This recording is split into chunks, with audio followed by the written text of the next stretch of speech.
Hey y'all, Tab here with Real Michigan English, and I wanted to give you guys a quick rig rundown for another way that you can rig up for steelhead float fishing. So I've got two examples here, a fixed float and a slip float. This is the slip float example. I've got a 15-gram float, a bead, and a tie-on bobber stop that prevents it from going up. And that bobber slides freely until it gets to this weight, this bulk inline weight. It's got two swivels on it. This one's bent. Been fishing it. And then from there I have my leader line running to a jig and a wax worm.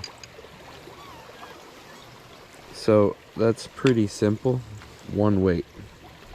And it's got swivels. So we don't have line twist, and when I break off, it's going to break off here like every time, or right at the lure head. So I either have a leader and I tie on another jig, or I just tie on another leader and another jig as well. So that's example one. Here's example two.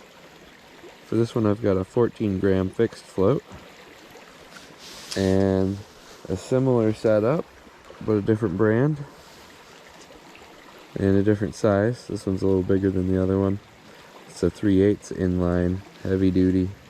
This is one of the Nova tackle ones.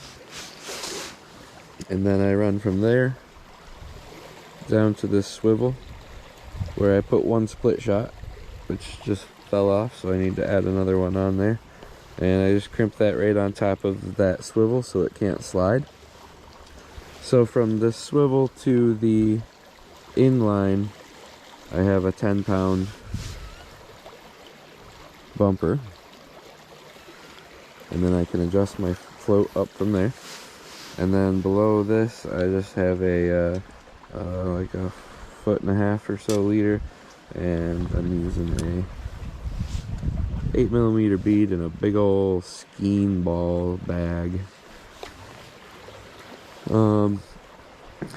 Water's high and dirty, so I'm going with bright colors and big amounts of scent, and the white jig, because white always shows up in stained water really well. So white jig and a white wax worm, bright yellow bead, and a bright orange chunk of eggs. That's what's appropriate for these particular conditions.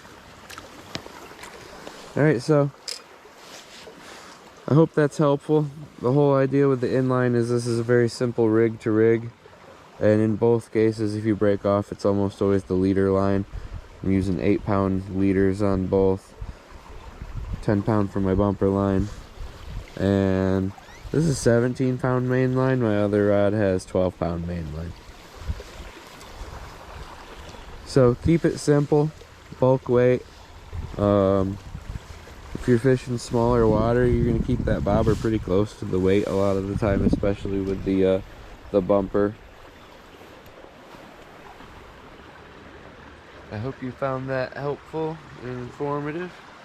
There's many different ways you can rig for steelhead float fishing.